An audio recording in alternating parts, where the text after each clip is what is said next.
Yung mga bossing, meron tayong comparison ngayon. Bale, change natin yung LED pad lights. So, ito stock to ni Raptor versus upgraded one sa Ford Everest. So, try natin si Raptor. Unahin natin si Raptor. So, ganyan siya kalakas. Stock yung ano niya, pad lights. Pad lights tawag yan mga bossing. Stock yan. So, dito naman tayo sa kabila.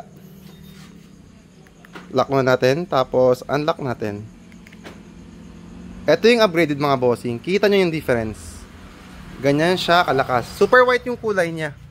Kaya sobrang lakas niya. Well, this one, i-on natin. Nasa around 5,000 Kelvin siya. So, pag i-close natin ito sa Ford Everest. Yan. Close.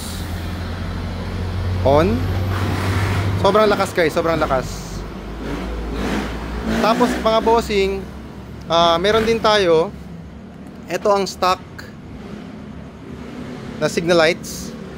Ito naman yung upgraded sequential. Sobrang pogi mga bossing.